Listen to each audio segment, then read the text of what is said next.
Steve Jobs was born in 1955 in California, USA. His life did not start in a perfect way. When he was still a baby, his biological parents decided they could not raise him. Steve was given up for adoption. Later, he was adopted by a working-class couple, Paul and Claire Jobs. They loved him deeply and always supported him, even though they did not have much money. From a young age, Steve was very curious. He always asked questions and wanted to understand how things worked. He liked to take apart machines just to see what was inside. Sometimes this caused problems, but it also showed his creative mind. He did not like following rules just because others said so. He wanted to know why. At school, Steve was intelligent, but he often felt bored. Traditional education did not inspire him.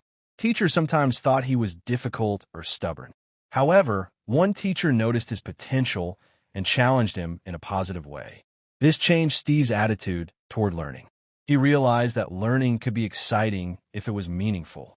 Steve loved electronics and technology. When he was a teenager, he met another young man who shared his interests, Steve Wozniak. Wozniak was kind, shy, and extremely good at engineering. Jobs, on the other hand, was confident, bold, and full of ideas. They were very different, but together they made a powerful team. Even at this young age, Steve Jobs believed that technology could change people's lives. He did not want to build machines only for experts. He dreamed of creating simple, beautiful products that everyone could use. While most people around him could not fully understand his vision, Steve trusted his own thinking. This was the first lesson of his life. When people do not understand you, it does not mean you are wrong. Sometimes it means you see something others cannot see yet. Steve Jobs was not rich, popular, or successful at this stage. He was just a young man with big ideas and a different way of thinking. But this mindset would later change the world. After finishing high school, Steve Jobs went to college. He chose Reed College, a private college in Oregon. However, studying there was very expensive. Steve's parents did not have much money, and he felt guilty. He did not want them to spend all their savings on something he was not sure about. After only 6 months, Steve made a shocking decision. He dropped out of college. Many people thought this was a big mistake. Dropping out sounded like failure. Society teaches us that college is the only way to success. But Steve felt lost and confused. He did not know what he wanted to do, but he knew what he did not want. Even though he dropped out officially, Steve did not stop learning. He continued to attend classes that interested him. One of those classes was calligraphy. At that time, it seemed useless. Calligraphy was about beautiful letters, spacing, and design. Steve had no idea how this would help him in the future. Steve was very poor during this period. He slept on the floor in friends' rooms. He returned empty bottles to get money for food.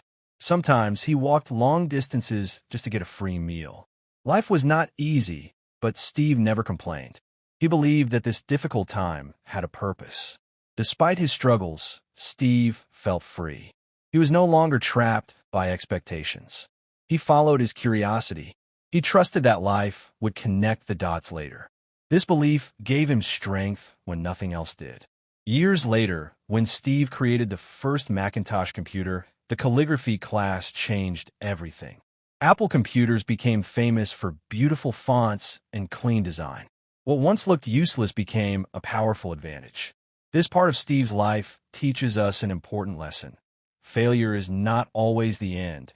Sometimes it is the beginning of something greater.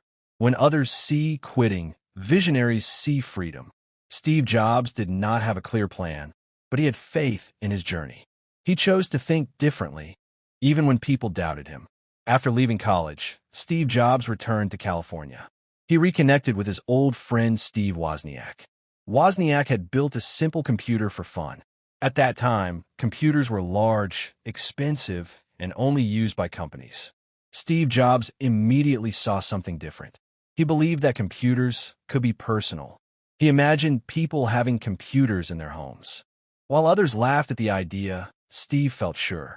He convinced Wozniak that they could build a computer and sell it. They had no money, no office, and no experience in business. But they had belief and passion. In 1976, in a small garage, they started a company called Apple. To get money, Steve sold his old van. Wozniak sold his calculator.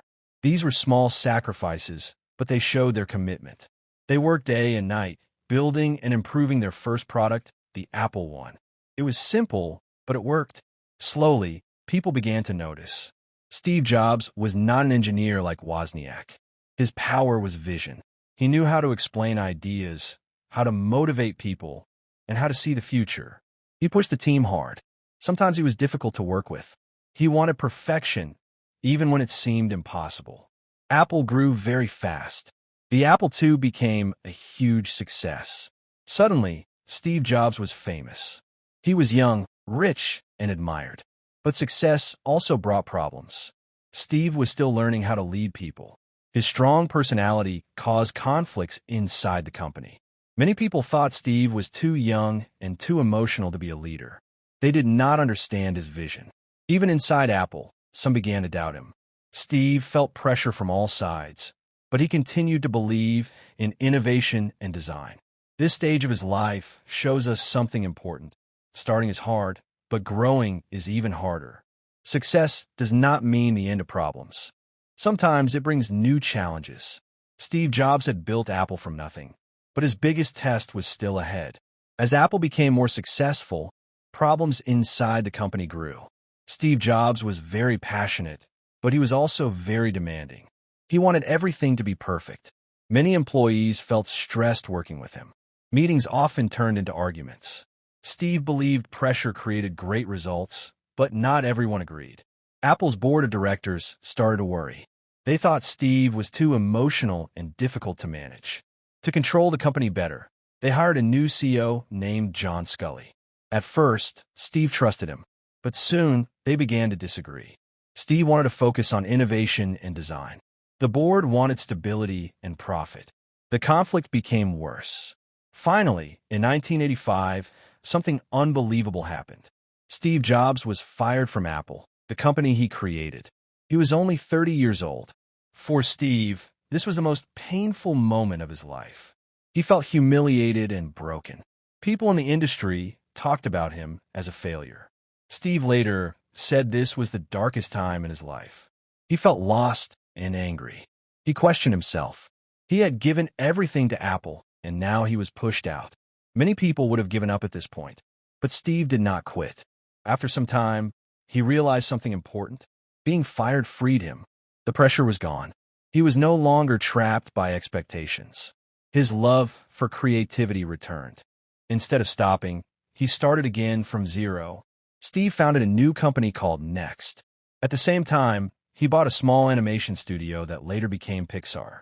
At first, Next did not succeed financially. Pixar also struggled. Once again, Steve faced criticism and doubt. But this time, Steve was wiser. He had learned from his mistakes. He was more patient. He focused on long-term vision, not quick success. This part of his life teaches a powerful lesson. Sometimes life breaks you to rebuild you stronger. Failure is not punishment. It is preparation. Steve Jobs was no longer the young, angry leader. He was becoming something greater. After being fired from Apple, Steve Jobs focused his energy on two new paths, Next and Pixar. Next was meant to create powerful computers for universities and professionals. The technology was advanced, but the products were expensive. Because of this, Next struggled in the market. Once again, Steve faced disappointment. Pixar's story was also difficult at first. When Steve bought the animation studio, it was losing money. Many people thought it was a bad investment. Steve had to use his own money to keep the company alive. Years passed with no big success. Critics doubted him. Some friends told him quit. But Steve believed in Pixar's potential. He trusted creativity and storytelling. He supported the team and gave them freedom to innovate. Finally, in 1995, everything changed. Pixar released its first movie, Toy Story. It was the world's first fully computer-animated film. Toy Story was a huge success. People loved it. Critics praised it. Pixar became famous overnight. Steve Jobs was no longer seen as a failure. He was now a visionary again. His patience had paid off. At the same time, something interesting happened. Apple was struggling. The company that fired Steve was now close to bankruptcy. Apple needed help. They needed new ideas, new technology, and new leadership. In 1996, Apple made a surprising decision. They bought Next, and with that decision, Steve Jobs returned to Apple. Life had come full circle. Steve did not return as the same person. He returned stronger, wiser, and calmer. He understood leadership better. He knew failure deeply, and this experience changed everything. This part of his journey teaches us a powerful lesson. Great success often comes after long periods of silence and struggle. If you believe in your vision, time will test you and reward you. When Steve Jobs returned to Apple in 1997, the company was in serious trouble. Apple was losing money, customers were confused, and the brand had lost its identity. Many experts believed Apple would soon disappear. Employees were afraid. Investors had no hope. Steve immediately took control. He made bold and difficult decisions. He reduced the number of products. Instead of making many weak ideas, he focused on a few strong ones. He believed simplicity was power. One of his first actions was changing the company's mindset. Steve reminded everyone why Apple existed. He launched the famous campaign, Think Different. It was not just advertising. It was a message. Apple was for people who challenged the world, not followed it. Steve worked closely with designers and engineers. He pushed them to create something special. In 1998, Apple released the iMac. It was colorful, simple, and different from anything else on the market. People loved it. Apple was alive again. This success gave Steve confidence. He continued to innovate. Over the next few years, Apple introduced products that changed industries. The iPod changed music. The iPhone changed communication. The iPad changed how people use technology. Steve believed technology should be beautiful and easy to use. He cared about every detail. Sometimes he was still demanding and tough. But now, people understood his vision. They trusted him. This comeback showed the world something powerful. Failure did not destroy Steve Jobs. It prepared him. Without being fired, he might never have become this leader. Steve proved that you can fall, lose everything, and still rise higher than before. Steve Jobs was not a normal CEO. His leadership style was very different. He did not lead with fear or rules. He led with vision. Steve believed that people could do amazing things if they believed in the mission. He was famous for asking difficult questions. In meetings, he often asked, "Why does this exist? Or is this the best we can do?" These questions pushed his team to think deeper. Sometimes people felt uncomfortable, but many later said it helped them grow. Steve did not believe in market research too much. He believed customers often did not know what they wanted until they saw it. Instead of following trends, he created them. This mindset helped Apple stay ahead of competitors. However, Steve's style was not easy. He was strict. He expected excellence. If something was not good enough, he said it clearly. Some people could not handle this pressure. Others became stronger because of it. Over time, Steve learned to balance passion with patience. He listened more. He trusted his team. He understood that leadership was not about control, but direction. One of his strongest beliefs was simplicity. He believed simple ideas were powerful.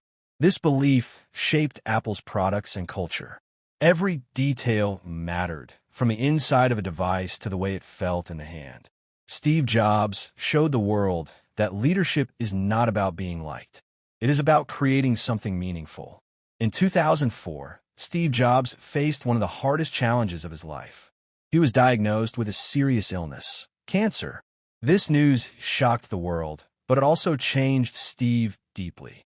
For the first time, he truly understood how fragile life is. At first, Steve tried to avoid traditional treatment. He believed in alternative methods. This decision was risky and later caused complications.